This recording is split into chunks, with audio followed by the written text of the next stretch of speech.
Hello everyone. तो आज जो है हम क्लास 12 के चैप्टर जो इंटीग्रेशन है उसको पढ़ रहे होंगे, उसको समझ रहे होंगे। और ये शुरुआत से एकदम मैं पढ़ाने जा रहा हूँ।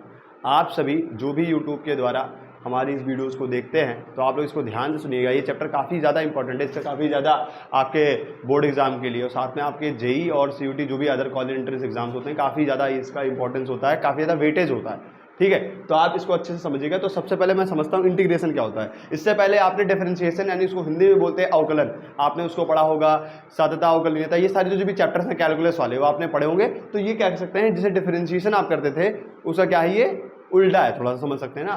तो जैसे मान लो तुम साइन एक्स का करते थे, डिफरेंशिएशन कितना आता था, कॉस एक्स। तो आप कॉस एक्स का इंटीग्रेशन करेंगे तो क्या आएगा, साइन एक्स। अब उसी चीज को हम डिकोड करेंगे, समझेंगे क्या होता है। ठीक है, तो सबसे पहले तुम लिखोगे कि इंटीग्रेशन क्या होता है। ठीक है, इंटीग्रेशन को हिंदी में बोलते हैं समाकलन। क्या बोलते हैं, समाकलन। तो अगर आपको डेफिनेशन लिखना तो इसको ऐसे समझोगे कि इंटीग्रेशन मतलब क्या है, ये रिवर्स प्रोसेस ऑफ क्या है, डिफरेंशिएशन है। समझिए, तो लिखो इंटीग्रेशन,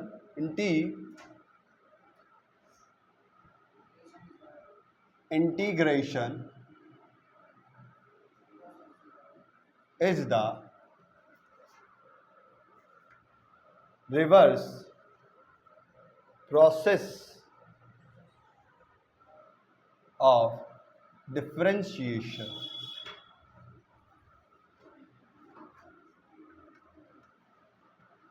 ठीक है, और इसी इंटीग्रेशन को क्या बोलते हैं हम, एंटी डेरिवेटिव। क्या बोलते हैं, एंटी डेरिवेटिव। क्या बोलते हैं, एंटी डेरिवेटिव।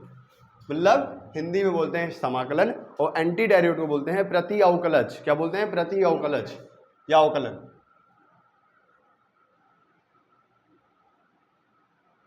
Anti derivative. ठीक है, आप लोग समझेंगे ज्यादा, लिखेंगे बाद में। मैं लिखने के लिए आपको टाइम दे दूंगा जब इस पे बोर्ड पेपर कंप्लीट हो जाएगा। तो integration is the reverse process of differentiation. अब कंसेप्ट क्या है, इसको समझो, थोड़ा समझो क्या है। जैसे मान लो जब तुम साइन एक्स को क्या करते थे, साइन एक्स को तो तुम क्या करते थे, क्या डिफरेंशिएट करते थे। क्या करते थे, डिफरेंशिएट। तो क्या बनता था, कॉस ऑफ एक्स बनता था। अब सेम चीज है यहाँ पे कि अगर आप कॉस एक्स को इंटीग्रेट करोगे, क्या करोगे, इंटीग्रेट करोगे तो क्या बनेगा, साइन एक्स बनेगा। जैसे कहते नहीं थे कि जैसे साइन एक्स का क्या निकालो, डी बाई डी एक्स निकालो, तो क्या बनता था, कॉस ऑफ एक्स बनता था। इसी अब कॉस को अगर आप इंटीग्रेट करने का, इंटीग्रेट का सिंबल होता है इंटीग्रेशन का ये वाला, ठीक है, ऐसे करके बना दो और फिर इसको क्या करोगे, एक्स के रेस्पेक्ट में क्या करोगे, डिफरेंशिएट करोगे। तो क्या आ जाएगा, साइन एक्स।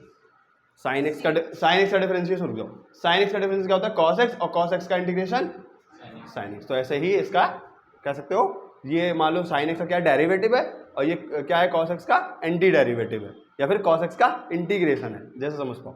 यहाँ पे प्लस सी भी लगा, तो उसके पीछे भी मैं बताता हूँ लॉजिक क्या है, वो सब धीरे धीरे समझेंगे, अभी शुरुआत हुआ है। अभी आप छोटा सा समझो, ये साइन एक्स का डिफरेंस करते हैं, कॉस एक्स आता है, कॉस एक्स का इंटीग्रेशन करेंगे साइन एक्स आएगा। तो मतलब इंटीग्रेशन क्या है, डिफरेंशिएशन, डिफरेंस का समझ सकते हैं, एक रिवर्स प्रोसेस है, उल्टा प्रोसेस है। डिफरेंशिएशन में क्या करते थे, फंक्शन को तोड़ते थे छोटे छोटे हिस्सों में, और इंटीग्रेशन में क्या करेंगे, उसी टूटी हुई हिस्सों को क्या करेंगे, जोड़ देने का काम करेंगे। इंटीग्रेशन का मीनिंग होता है क्या, समेशन। क्या होता है, समेशन होता है। और ये जो चीज है क्या करता है, ये जब किसी भी चीज को इंटीग्रेट करते हैं तो उसमें दो टाइप का इंटीग्रेशन होता है, एक होता है डेफिनेट इंटीग्रेशन, एक होता है इनडेफिनेट इंटीग्रेशन। वो भी अभी हम समझेंगे, समझो चीज को, चैप्टर का भी समझ लो। और इंटीग्रेशन का जो काम होता है, जैसे डिफरेंशिएशन का अपना काम होता है किसी चीज का स्लोप निकालने के लिए, किसी चीज का स्लोप निकालने के लिए। कोई भी मान लो कर्व है y equal to x square है, तो इसका अगर तुम्हें स्लोप निकालना है, इसका ढाल निकालना, ढाल निकालने का मतलब कि इसका एक्स अच्छे से कितना झुकाव कितना है, कितना कोण बना रहा है, तो उसको स्लोप बोलते हैं। तो स्लोप निकालने के लिए डिफरेंशिएशन का इस्तेमाल करते हैं। इंटीग्रेशन का क्या मतलब इंटीग्रेशन का क्या इस्तेमाल करेंगे निकालने के लिए, एप्लीकेशन क्या होगा, एरिया अंडर द कर्व निकालने के लिए। किसी भी प्लेन फिगर पे अगर मान लो किसी भी ऐसे मान लो कोई कर्व बना है, तो इसके अंदर का जो एरिया है उसको हम चीजों को इंटीग्रेट करके निकालते हैं। ठीक है, इससे क्या निकालते थे, स्लोप निकालते थे। जब डिफरेंशिएट करते थे इसको स्लोप निकालते थे, ढाल निकालते थे। और इसका क्या होगा, इंटीग्रेट अगर मान लो किसी चीज को कर रहे हैं, तो अगर मान लो कोई भी ग्राफ है, मान लो कोई भी y equal to x square है, ये y equal to x square है, या मान लो कोई भी ऐसे इक्वेशन मान लो लिखा है, ऐसे से कर्व बना है, तो इसके अंदर का जो भी एरिया होगा, है ना, प्लेन फिगर का एरिया को फाइंड करने के लिए हम इंटीग्रेशन का इस्तेमाल करते हैं। ये सारे एप्लीकेशन जो भी मैंने बातें बताई हैं अभी तक जितनी भी, ये तुम्हें बहुत कम समझ में आ रही है, लेकिन मैं चैप्टर का व्यू क्लियर करता हूँ कि क्या क्या पढ़ना है, क्या क्या चीज़ करनी है, समझ के अब चीज़ों को समझते चलो, अब चीज़ों को समझ चलो। ठीक है, मैंने क्या बताया कि साइन एक्स का डिफरेंस क्या होता है, कॉस एक्स, कॉस एक्स का इंटीग्रेशन क्या होता है। तो समझ पा रहे हो कि ये चीज़ समझो कि ये चैप्टर क्या डिफरेंशिएशन से लिंक्ड है, क्या है, लिंक्ड है। इस चीज़ को ध्यान से समझना। ठीक है, नोट करना तब तक नोट करो, नोट करो, नोट करो, नोट करो, नोट करो। ठीक है, तो अभी तक हमने बात कर लिया था कि इंटीग्रेशन क्या है, रिवर्स प्रोसेस है, sin x का डिफरेंस cos x का, cos x का इंटीग्रेशन।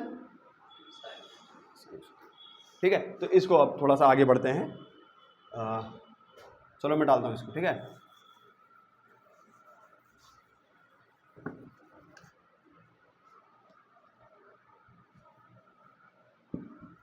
अब साइड में एक चीज देखो, तो हम अब इंटीग्रेशन सीख रहे हैं, तो हमें इंटीग्रेशन का सिंबल पता होना चाहिए। जिसमें D by D x operator लगाते थे, जब भी ऑकलन करते थे तो क्या लगाते थे, क्या इसको बोलते थे, डी बाई, और इंटीग्रेशन का तो क्या बनाएंगे, इंटीग्रेशन ऑफ जो भी थी, जो भी चीज है उसका। यहाँ पे क्या होता था, जिस भी चीज का डिफरेंशिएशन करना है डब्बा बनाते थे, या जो भी चीज होता था फंक्शन उसको लिखते थे, और D by D x operator लगाया उसको डिफरेंशिएट करते थे। यहाँ पे ये वाला सिंबल बनाएंगे सांप की तरह, और फिर डी एक्स इधर लगाएंगे, और जो भी चीज होगा इसके अंदर, जो भी फंक्शन होगा उसको यहाँ पे लिख देंगे। ये ऐसे एक समझो बात को। तो देखो, अगर मान लो सीन तुम्हारा ऐसे लिखा है, समझो अब ढंग से समझो कि कैसे इंटीग्रेशन को समझेंगे पूरा बात। इधर देखो,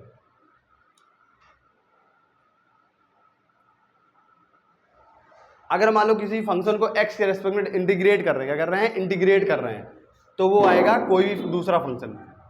जैसे मान लो यहाँ पे sin x था तो cos x आएगा ना, तो बदलेगा ना, तो इसलिए यहाँ पे f स्मॉल बना दी, यहाँ पे कैपिटल f बना दी, ताकि इस फंक्शन को बदल जाए। जैसे सिंबल बदल गया मतलब फंक्शन बदल गया, और यहाँ पे साथ में क्या आएगा, c आएगा। अब ये c क्या है, कॉन्स्टेंट ऑफ इंटीग्रेशन है। क्या है, कॉन्स्टेंट ऑफ इंटीग्रेशन है। अभी जो तुम पढ़ने जा रहे हो, इस चीज को जो मैं एक्सप्लेन कर रहा हूँ, ये तुम्हारा है क्या, इनडेफिनेट इंटीग्रेशन। क्या पढ़ाएंगे, पहले इनडेफिनेट पढ़ाएंगे, फिर डेफिनेट बाद में पढ़ाएंगे। मतलब इसको बोलते हैं अनिश्चित समाकलन, और उसके बाद में क्या पढ़ोगे, निश्चित समाकलन। क्या पढ़ोगे, निश्चित समाकलन। ये तो समझ में आ रहा होगा ना सबको, इनडेफिनेट इंटीग्रेशन है, ये शुरू से एकदम स्टार्ट हुआ है। हिंदी में क्या बोलते हैं इसको, अनिश्चित समाकलन। अनिश्चित ही होगा यार, इंडेफिनेट का मतलब अनिश्चित ही होता है।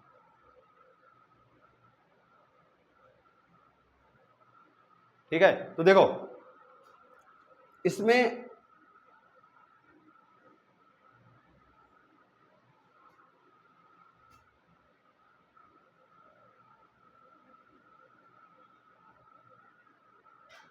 ये जो सी होता है वो क्या होता है, कांस्टेंट ऑफ इंटीग्रेशन होता है। क्या होता है, कांस्टेंट ऑफ इंटीग्रेशन होता है, कांस्टेंट ऑफ इंटीग्रेशन। और जो ये आता है इसको क्या बोलते हैं, इंटीग्रल। क्या बोलते हैं, इंटीग्रल, इंटीग्रल। और इसको क्या बोलते हैं, इंटीग्रांड। क्या बोलते हैं, इंटीग्रैंड, जो भी है। ठीक है, मतलब इसको बोलते हैं समाकल्य। फिर ये समाकलन करके आया, और ये क्या है, जो भी इंटीग्रेशन करके आया, समाकलन का क्या है, समाकलन की जो कांस्टेंट हुआ है बोलते हैं हिंदी में अचर। अचर तो बोलते हैं, हाँ ठीक है, अचर पर। और जो तुम्हारा x होता है वो क्या होता है, वेरिएबल ऑफ इंटीग्रेशन का होता है। क्या होता है, वेरिएबल ऑफ इंटीग्रेशन। और जो ये होता है उसको क्या बोलते हैं, इंटीग्रेशन ऑपरेटर है। मतलब इंटीग्रेशन को लिखने का तरीका, और क्या, अब इसका भी नाम होगा कुछ जो भी है, ये जो बनाया है सांप की तरह, वो क्या है, इंटीग्रेशन वाला ऑपरेटर है, फंक्शन है, मतलब जो भी है, सिंबल है, इंटीग्रेशन को रिप्रेजेंट करने का सिंबल है। तो ये क्या है, x क्या है, वेरिएबल ऑफ इंटीग्रेशन है।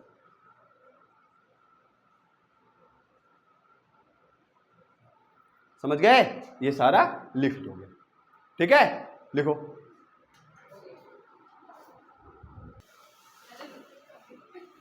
चलो ओपन।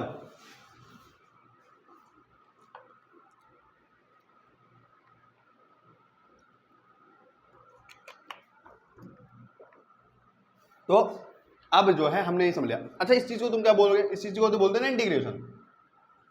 वो बोला नहीं कि इसको इंटीग्रेशन ऑपरेटर बोल देंगे, या इंटीग्रेशन जो भी है। ठीक है, और या ये इंटीग्रांड, मतलब इसको इंटीग्रेट करोगे, जो होकर के आएगा उसको इंटीग्रल बोल देंगे। और जो तुम्हारा ये कांस्टेंट आता है, क्योंकि इंडेफिनिट इंटीग्रेशन का कांस्टेंट हमेशा आएगा, उसका क्या लॉजिक है वो भी बता रहा हूँ, उसको कांस्टेंट ऑफ इंटीग्रेशन बोलेंगे। ये सब पूरा कहानी है, इसको समझ लो पूरा। इसका कह सकते हैं पूरा क्या है, कुंडली निकाल दिए। ठीक है, कुंडली। ठीक है, नोट्स बनाओ अच्छे से, ये है तुम्हारा नोट्स। ठीक है, यही तुम्हारा नोट्स है। चलो ये क्या है चलो चलो,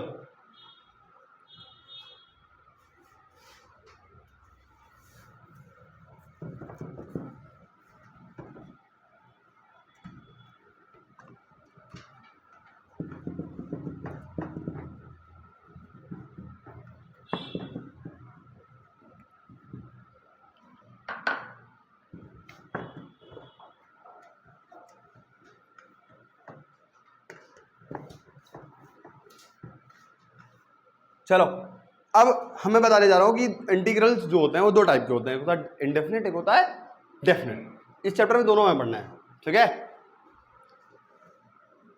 लिखो, भाई काला चल रहा है कि पूरा एकदम कहते नहीं करिया हो गया है लिखो इंटीग्रल्स, क्या लिखो, दो टाइप के होते हैं, दो टाइप का आपको इंटीग्रेशन करना सिखाया जाएगा। एक होता है क्या, इनडेफिनिट इंटीग्रेशन मतलब अनिश्चित समाकलन, और फिर दूसरा क्या बोलेंगे, डेफिनिट निश्चित समाकलन। अब इसको हमें डिकोड करना है, अभी कांस्टेंट ऑफ इंटीग्रेशन भी समझाना है इसी में। और इंडेफिनिट इंटीग्रेशन क्या होता है, फैमिली ऑफ कर्व्स देता है, ये भी बहुत इंपॉर्टेंट है, फैमिली ऑफ कर्व्स। फैमिली आएगी, एक चीज को इंटीग्रेट हो फैमिली आएगी, मेरी फैमिली, पूरा परिवार,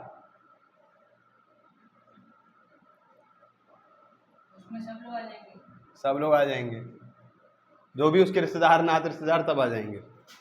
यहाँ पे क्या है, डेफिनेट, क्या है, राइटिंग देखो बड़ा मस्त बनना है यार आज, नहीं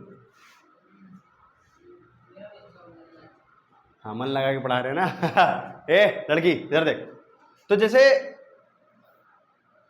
ये ऐसे ही सब बनाना सीख लो तुम लोग सांप की तरह, है ना, कुछ लोग ऐसे बनी है कि ना करना, तो थोड़ा सा अच्छे से बनाना, कुछ लड़के ये सब जल्दी नहीं बना पाते। तो जैसे मान लो साइन एक्स था, उसको डी एक्स के रेस्पेक्ट में करे, इंटीग्रेट करे, तो क्या आएगा, कॉस एक्स प्लस सी। तो तुमने अभी याद किया, अभी फॉर्मूले मुझे सारे लिखवाने। और यहाँ पे अगर मान लो आ जाता है साइन एक्स और फिर डी एक्स है, ठीक है, इधर भी कॉस एक्स प्लस आएगा सी, यहाँ पे क्या होगा, सी भी नहीं आने वाला।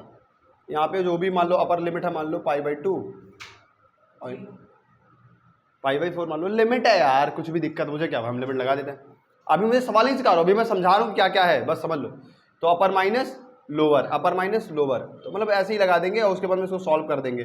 कैसे सॉल्व करना वो सब नहीं समझ रहे हैं यार, ये ऐसे करके इसको सॉल्व करना पड़ेगा। क्या, cos π/2 माइनस cos π/4, ऐसे तो करेंगे, अपर माइनस लोअर करते हैं। ये अभी मैं बता नहीं रहा हूँ, अभी तुम्हारे लिए, बस तुम समझो इस चीज़ को, ठीक है। अभी मैं ये सब कुछ सिखा नहीं रहा हूँ यार, अभी आपके लिए ऐसे समझो कि ये चीज़ है, यहाँ पे cos x आ जाएगा और यहाँ पे कुछ घटवट के आएगा, आप लोअर लिमिट लिमिट सॉल्व नहीं कर रहा हूँ, ठीक है। अभी समझो इस चीज़ को, क्या मुझे समझाना क्या था कि समझो इस चीज़ को।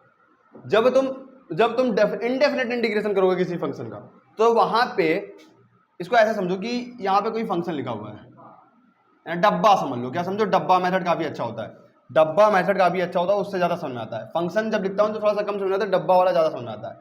तो किसी भी डब्बे का एक्स के रेस्पेक्ट में डिफरेंशिएशन कर रहे हो तो क्या आएगा, कुछ बड़ा डब्बा आ जाएगा, या फिर कुछ चेहरा बदलेगा ना डब्बे का, मतलब डब्बा के यहाँ पे कुछ सर्कल आ गया या कोई भी चीज़ अलग चीज़ आ गई। भाई यहाँ पे साइन एक्स था तो कॉस एक्स आएगा ना, तो साइन एक्स अलग चीज़ तरह के दिखता है, कॉस एक्स अलग तरीके से दिखता है। तो ऐसे यहाँ पे कोई भी चीज़ है उसका अलग बदल के आएगा चीज़, या फिर ऐसे तो डब्बा है तो बड़ा डब्बा आ जाएगा, छोटा डब्बा आ जाएगा और छोटा डब्बा हो सकता है, या फिर जो भी होगा वो मुझे नहीं पता कितना क्या होगा, या डब्बा डैश बोल दो और क्या। साथ में क्या आएगा, लास्ट में सी भी आएगा। इसके केस में ये है कि यहाँ पे पहली बात तो आएगा वही सेम चीज़ कि मान लो यहाँ पे अगर मान लो डब्बा है तो बड़ा डब्बा आ गया, छोटा डब्बा आ गया, कुछ भी आ गया, मतलब फंक्शन बदल जाएगा, सिंपल फंक्शन बदलने वाला। अगर बदलने लायक हो तो बदलेगा, नहीं बदलना होगा तो नहीं बदलना होगा, मतलब कुछ अलग हो सकता है और साथ सेम भी हो सकता है, क्योंकि कुछ कुछ वही सेम हो जाते हैं। जैसे ई की पावर एक्स का इंटीग्रेशन करोगे तो ई की पावर एक्स आ जाएगा, तो अलग बात है। बट कुछ कुछ यहाँ बदलेगा, कुछ कुछ नहीं बदलेगा, वो कहाँ बदलेगा वो फॉर्मूला में चेक करेंगे, देखेंगे, तो समझो ऐसे हुआ। बट यहाँ पे जैसे सी आया है इनडेफिनेट इंटीग्रेशन के समय, अनिश्चित समाकलन निकालते समय क्या आता है, अचर आता है, इसमें नहीं आएगा। ये डिफरेंस हो गया पहला। दूसरा, इंडेफिनेट इंटीग्रेशन किसी भी फंक्शन का करोगे तो क्या होगा, क्या होगा, हमेशा इंडेफिनेट इंटीग्रेशन समय कई सारे आंसर्स आएंगे, कई सारे आंसर्स हो सकते हैं। हाँ, डिफरेंट इंटीग्रेशन में क्या होगा, एक आंसर आएगा, यूनिक आंसर आएगा, एक आंसर आएगा, समझ गए। ये दो चीजें डिफरेंसेस हैं, इसमें कांस्टेंट आएगा, इसमें नहीं है। इसमें क्या होगा, कई सारे आंसर्स हो सकते हैं, इसके सिर्फ एक आंसर होंगे। भाई लिमिट लगा दिए तो कटपट के एक ही हो जाएगा ना ओवरऑल मिला के। और ये फैमिली ऑफ कर्व देता, कई सारी चीज़ें देता है, ठीक है। मतलब अब इसको समझना है मुझे, मैं बताता हूँ, ठीक है। तो समझो इस चीज़ को थोड़ा सा। मान लो एक चीज़ दिया हुआ है, ठीक है, यहाँ पे तुम अगर तुमको किसी को कन्फ्यूजन हो रहा है तो यहाँ पे ऐसे समझो यार कि यहाँ पे क्या होगा, एफ एक्स होगा और यहाँ पे कैपिटल एफ एक्स। अब वो जो भी होगा उससे मतलब नहीं है, अभी के लिए मैं इसको समझा रहा हूँ, अभी मैं कुछ सता नहीं रहा हूँ, ठीक है। यहाँ पे ए भी मान लो, ठीक है, क्या मान लो, ए भी मान लो, और तो अभी के लिए ऐसे समझो कि यहाँ पे जो है डिफरेंस मैं बता रहा था, इसको चीज़ को समझो। अब मैं कुछ करना नहीं सिखा रहा हूँ कैसे करना है, कौन सा क्या कैसे होगा, बट इतना समझो कि इनडेफिनेट इंटीग्रेशन में कांस्टेंट आएगा, इसके अंदर डेफिनेट वाले के अंदर नहीं आएगा। इसके कई सारे आंसर सकते हैं, इसका सिर्फ एक आंसर हो रहे होंगे। तो जैसे मान लो y equal to x square तुम्हारा लिखा है, ठीक है, y equal to x square लिखा, y equal to x square लिखा है,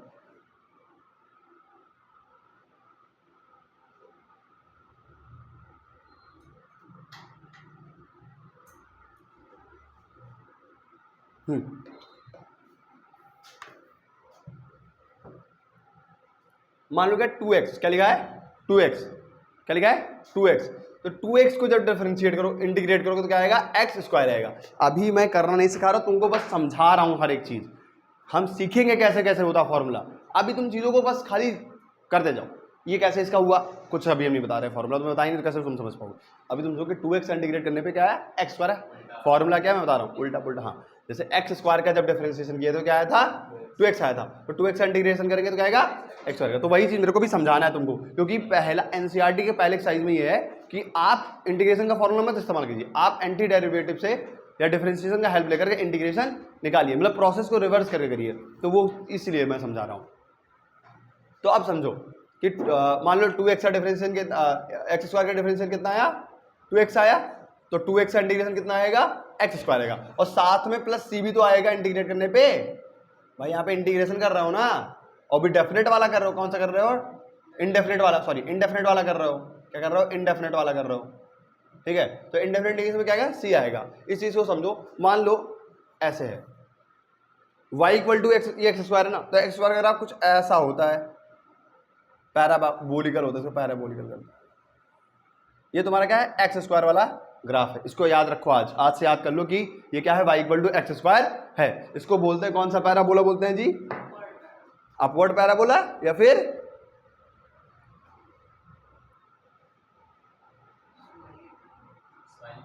हाँ या हैप्पी पैराबोला, ये ऐसे अपना लैंग्वेज समझने का, ठीक है। वैसे अपवर्ड पैराबोला बोलते हैं, क्या बोलते हैं अपवर्ड पैराबोला। बहन जी बाल नहीं, इधर देखिए, ठीक है। और ऐसे बनेगा तो क्या बोलेंगे उसको डाउनवर्ड पैराबोला या फिर सैड पैराबोला, ठीक है। और फिर इधर राइट वाला होता है, फिर लेफ्ट वाला होता है। अब हमको पैराबोला नहीं समझाना, तुम्हें 11 में था, वो गलती की तुम नहीं समझे, ठीक है। तो समझाना ये है कि ये एक्स स्क्वायर आ गया और ये प्लस सी है ना, ये इसी चीज को क्या करेगा ऊपर नीचे करता चला जाएगा।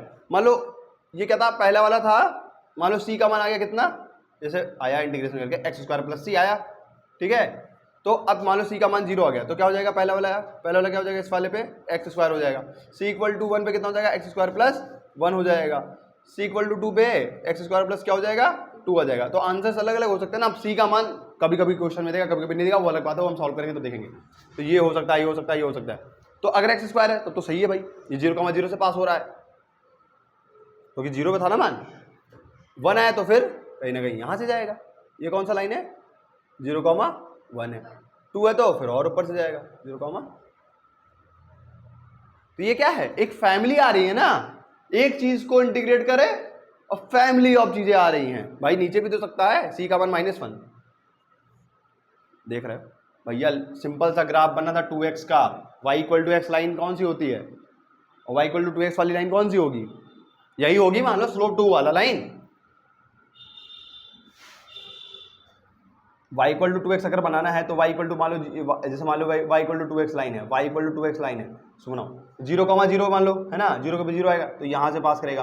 अगर x का मान 1 लोगे तो y का 2 आएगा, तो 1,2 ये 1 है और ये मान लो कहीं 2 है तो यहाँ जाएगा। फिर अगर मान लो 2 लोगे तो कितना डबल हो जाएगा 4 हो जाएगा, ये 2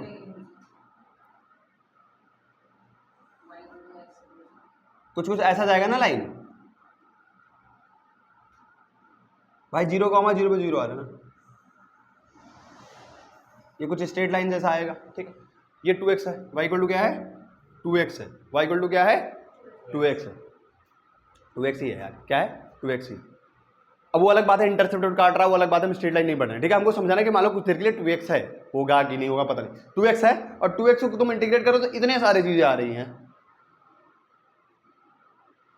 एक लड़के को समझो, एक लड़का था, पूरा फैमिली बना दिया। ऐसा लाइफ में भी तो होता है, एक लड़का शादी करता है, समझ रहे हो ना, पूरा परिवार रेडी हो रहा है। तो ये है कुछ ऐसा वाला कॉन्सेप्ट यहाँ पे चल रहा है। तो इन डिफरेंट इंटीग्रेशन में फैमिली ऑफ कर्व्स आएंगे, ठीक है। तभी आंसर्स भी क्या हो सकते हैं इसके, अलग अलग होंगे। मतलब आंसर अलग अलग होने का मतलब कई सारे हो सकते हैं। और जब डेफिनेट करते हो तो क्या आता, सी नहीं आता, और सी ना आने की वजह से क्या होता, फैमिली ऑफ कर्व नहीं आता। इसी वजह से उसके एक आंसर्स होते हैं, यूनिक आंसर्स होते हैं। यूनिक मतलब वन एंड ओनली वन। ठीक है, समझ में आया ना। चलो देखो इसको,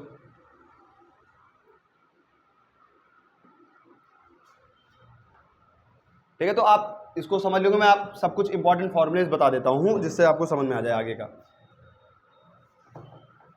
अभी मैं इंटीग्रेशन करना नहीं सिखाया हूं, बस मैं चीजों को क्लियर कर रहा हूं कि क्या क्या चीजें होती हैं। अब आई है फॉर्मूला की बारी, जिससे आपके क्वेश्चन सॉल्व हो गए। बट इसके पहले जितना भी मैंने 10-15 मिनट जो बोला है, ये बहुत काम की चीजें थी, जिससे आपको चैप्टर का व्यू क्लियर हो पाएगा कि चैप्टर किस डायरेक्शन में जा रहा होगा। ठीक है, तो इंटीग्रेशन का मीन क्या होता है, समेशन होता है। क्या होता है इंटीग्रेशन का मीन, हाँ लिख लो ये भी, ये points 1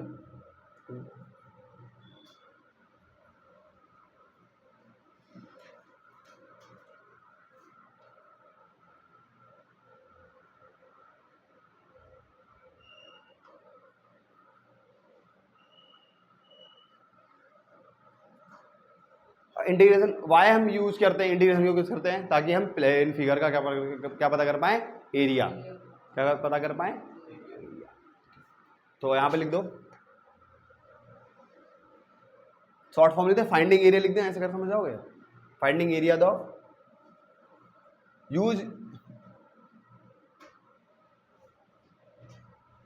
use for finding area. मैं ग्रामेटिकल नहीं देख रहा हूं कि कौन सा सेंटेंस, बस तुम समझो, है ना। वाई वी यूज इंटीग्रेशन, तो इसका काम क्या है, एरिया को फाइंड करना, किसी भी ग्राफ का, कर्व का, जो एरिया अंडर द कर्व होता है, जो कि तुम्हारा इसके बाद वाला चैप्टर भी पढ़ाना है। जो एनसीईआरटी का चले तो 8th वाला चैप्टर है, बाकी अदर बुक्स में अलग अलग चैप्टर नहीं है। मतलब इसका क्या होता है, application of integration. Application of integration, जैसे एओडी तुमने पढ़ा, ऑकुलस कैनोप्रियोग, जिसके अंदर तुमने मैक्सिमा मिनिमा निकालना, इंग्रेडिएंट डिक्रीजिंग सब पढ़ा, नहीं पढ़ा, तो वो एप्लीकेशन था डिफरेंशिएशन का। ऐसे इंटीग्रेशन का भी एप्लीकेशन इंटीग्रेशन करने के बाद में सिखाया आपको जाएगा आपके चैप्टर में। तो use for finding the area of plane figure,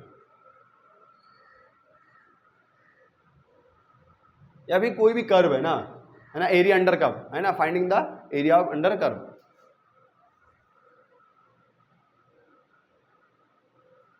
area under curve लिखो, क्योंकि चैप्टर यही है तुम्हारा, एरिया अंडर कर्व। जो भी कर्व है, नहीं कर्व मतलब वही एक्स स्क्वायर, जो सब बना रहे हो ना, एक्स स्क्वायर 2x, जो भी फलाना फलाना जो फंक्शंस बना रहे हो उसको कर्व बोलते हैं, है ना। जब ग्राफिकल रिप्रेजेंटेशन तो कर्व उसको बोलते हैं, कर्व मतलब वक्र, वक्र क्या बोलते हैं, वक्र।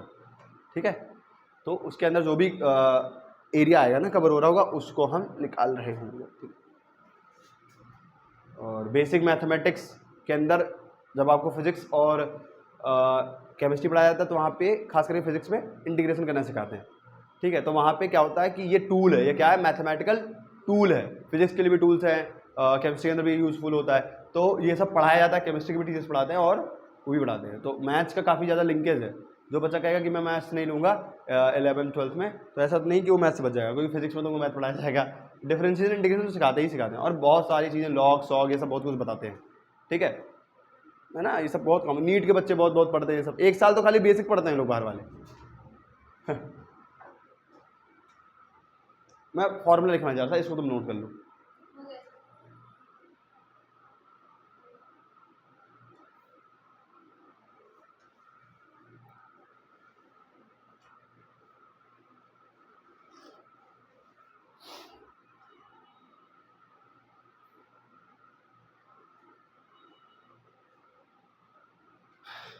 अब मुझे अब पूरा अच्छे से बताने दो।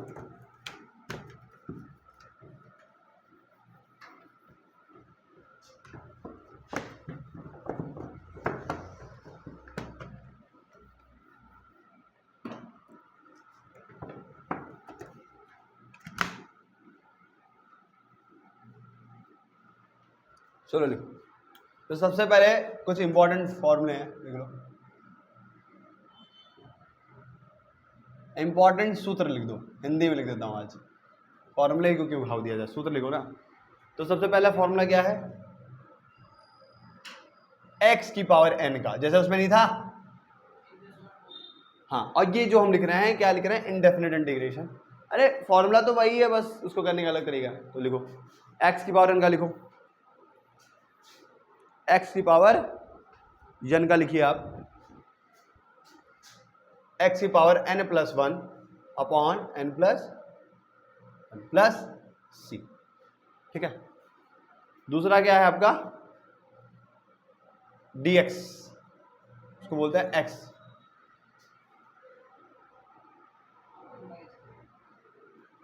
अरे dx आएगा उसका भी x होता है। ठीक है, फिर अगर मान लो आपका क्या आता है sin x, क्या आता है sin x का इंटीग्रेशन क्या आएगा, उल्टा ही है, वहां पे क्या था, नहीं यार थोड़ा सा गलती हो, sin x का यहाँ पे माइनस cos x होगा, क्या होगा, माइनस cos x होगा। तो ये cos x का क्या होता है, माइनस sin x नहीं होता था, तो इसी वजह से यहाँ पे sin x का क्या होगा, माइनस cos x होगा। याद कर लो, हाँ तो उसमें अलग तरीके से मैंने समझाया था, समझा था कि नहीं समझाया था, यहाँ पे अलग तरीके से। cos का डिफरेंशिएशन क्या होता था, माइनस साइन एक्स। अब साइन का इंटीग्रेशन क्या करोगे तब क्या आएगा, साइन का कर रहे हो ना, माइनस का नहीं कर रहे हो, तो ये वाला माइनस, समझ गए, समझ गए नहीं समझ गए, दोनों तरफ माइनस से मल्टीप्लाई कर दो ना यार, इधर भी माइनस से मल्टीप्लाई, इधर भी माइनस से मल्टीप्लाई करा, और क्या, माइनस साइन एक्स था तो माइनस साइन माइनस बाहर आया, फिर माइनस मल्टीप्लाई प्लस हो गया। और क्योंकि फॉर्मूला ऐसे थोड़ी ना याद करेंगे माइनस साइन एक्स का क्या होता है, हम सिर्फ साइन का याद करेंगे ना। तो फिर cos x का क्या होगा, sin x। cos x का इंटीग्रेशन बोलो या फिर cos x का एंटी डेरिवेटिव बोलो, बट वो पता था तुम लोग कंफ्यूज हो गए।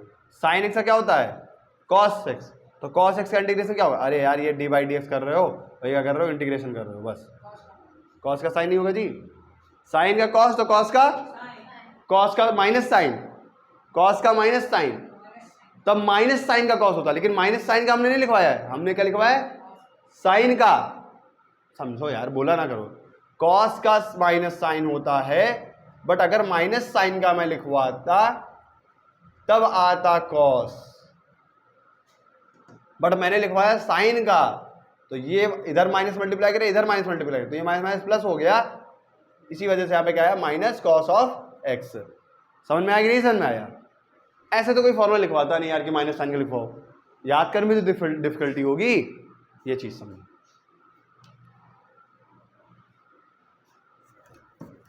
अभी तुम लोग नोट कर लो,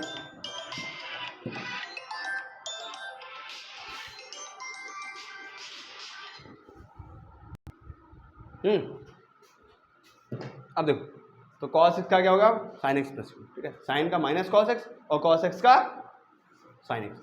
अब अगला लिखो, tan x का क्या होता था वहां पे, sec स्क्वायर x, तो यहां पे क्या लिखोगे, sec स्क्वायर x का फॉर्मूला, जिसको याद रहेगा वही समझ पाएगा।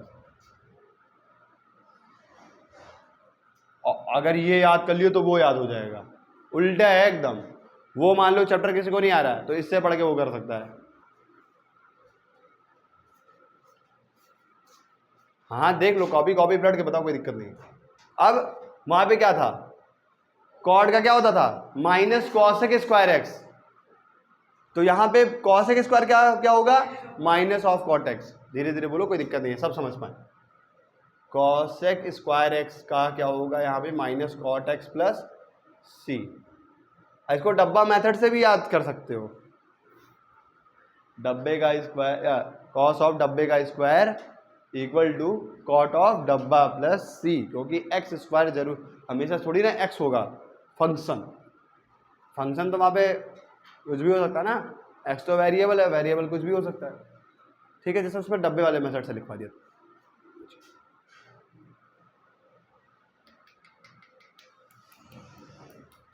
और क्या था, हाँ सेक एक्स का होता था वहां पे डिफरेंशिएशन, सेक एक्स और tan एक्स, sec x का जब डिफरेंशिएशन करते थे तो आता था sec x tan x, तो sec x tan x का क्या होगा इंटीग्रेशन sec x, उल्टा ही है। वैसे मैं बता रहा हूँ, इसको भी समझा दूँ, कोमल को पीछे बैठी है। वहाँ पे ये होता था जी, वहाँ पे होता था अगर मान लो डिफरेंशिएशन कर रहे हैं sec x का तो आता था sec x tan x, तो अब हम इंटीग्रेशन पढ़ रहे हैं तो हम तो रिवर्स करेंगे ना, रिवर्स, तो sec x tan x का इंटीग्रेशन क्या होगा, sec x का डिफरेंशिएशन क्या होता है sec x tan x, लेकिन sec x tan x का इंटीग्रेशन करेंगे तो क्या आएगा, हम उसका उल्टा ही इसमें पढ़ रहे हैं, सब रिवर्स। फॉर्मूला सब लोग उसका भी याद कर लो, इसका तो अपने आप याद हो जाएगा, या फिर इसका याद कर लो, वो अपने आप याद हो जाएगा।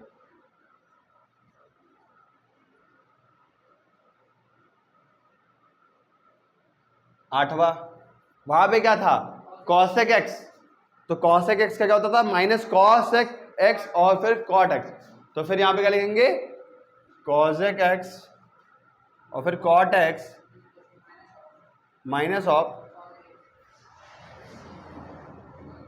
हो गया। अब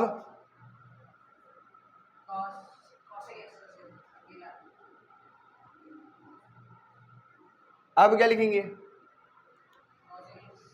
हाँ वो अलग चीज, कुछ कुछ फॉर्मूले जो हैं अभी मैं बताता हूँ, बहुत सारे फॉर्मूले इसमें से होते हैं। हाँ 1/x लिखो, 1/x लिखो, तो 1/x का क्या करोगे, log x का होता था 1/x या ln x का होता था 1/x, तो यहाँ पे 1/x का लिखेंगे, चूंकि हम बोर्ड्स के लिए यहाँ पे देख रहे हैं मेनली, तो ये देखेंगे यहाँ पे लेंगे log of mod x plus c। अच्छा, इस log ऑफ mod x को बोलते हैं ln mod x बोल देंगे, ठीक है, ln भी बोलते हैं, क्या बोलते हैं, ln भी बोलते हैं।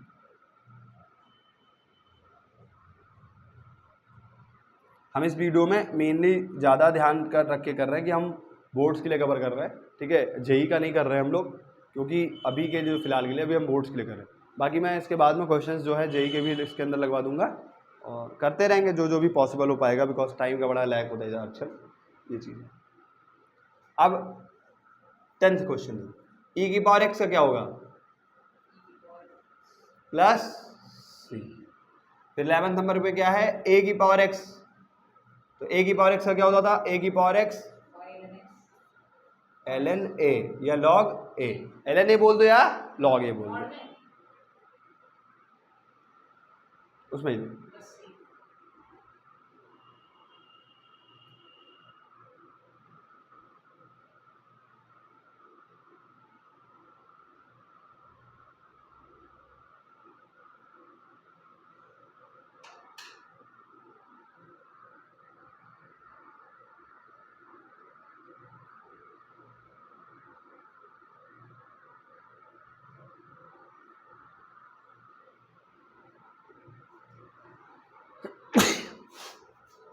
लॉग बोलो ज़्यादा है, बोर्ड्स के लिए ज़्यादा अच्छा लॉग ही बोलो, इनको एलन वेलन थोड़ा कम समझ में आता है, ठीक है, लॉग ज़्यादा से, ठीक है।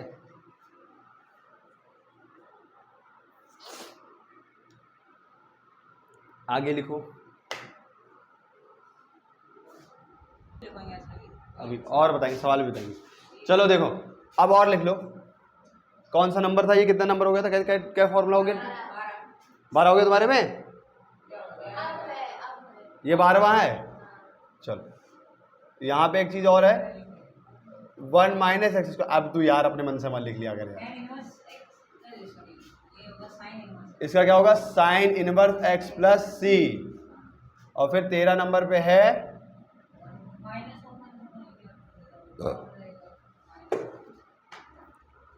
दोनों एक का होता है, याद है साइन इनवर्स कॉस इनवर्स का दोनों एक ही होता था। तक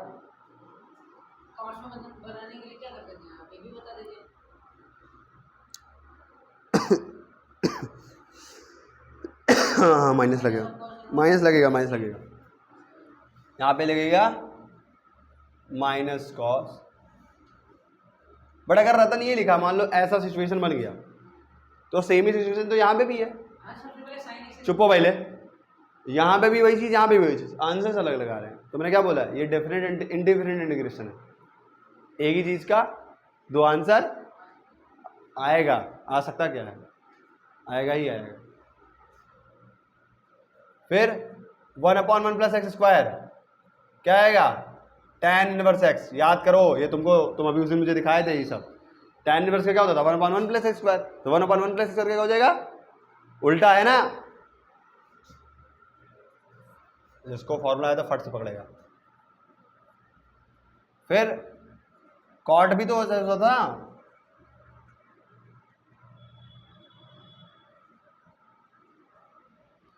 सिक्सटीन वाला क्या है 1/x into under root x square minus 1 क्या होता था सेक इनवर्स एक्स। और फिर 17 नंबर पे जो आएगा 1/, ले भाई ले मॉड ले मॉड। तो यहाँ पे भी मॉड लगाना पड़ेगा यार, यहाँ पे भी मॉड लगाना पड़ेगा। बाबू देखो अभी ये मैं कंटेंट रख रहा हूँ बोर्ड्स के लिए, ठीक है, तो बोर्ड्स के अंदर इतना ज़्यादा मॉड शॉट नहीं पहनाते हैं, है ना, समझे भैया। बोर्ड्स के लिए पढ़ा रहा हूँ, कान खोल के सुन लो दादा। बुक में लिखा है एनसीईआरटी में भी पक्का, लिख लो। देखो यार मॉड लगाओ ना लगाओ, अगर तुम्हारे में दिया है तो ठीक है लगा लो, एनसीईआरटी में शायद नहीं दिया है मुझे मेरे अंदाज से। चलो लगा लो, कोई दिक्कत नहीं, लगाओ या ना लगाओ दिक्कत नहीं, मेरे लिए तो कोई दिक्कत नहीं है। चलो दोनों सही। इधर लो, देखो भैया इधर देखो, इधर तुम उसको अगर तुम्हें नहीं आता तो इसको याद कर लो, वो याद हो जाएगा, या तो ये याद कर लो या तो वो याद कर लो, दोनों आ जाएगा। अब भैया ये फॉर्मूला है, इसको थोड़ी ना तुमको मैं अभी याद करा पाऊँ। आगे है ना मॉड एक्स ना, अरे मैं क्या कह रहा हूँ, मॉड लगाओ ना लगाओ कोई दिक्कत नहीं। तो अभी के लिए देखो मॉड, और मैं फिर कह रहा हूँ मॉड लगाओ लगा दो, है उसके पीछे लॉजिक, लगना ही चाहिए मॉड, लेकिन थोड़ा अंडरस्टूड है उसको समझो, लगा दो बट ना लगाओ।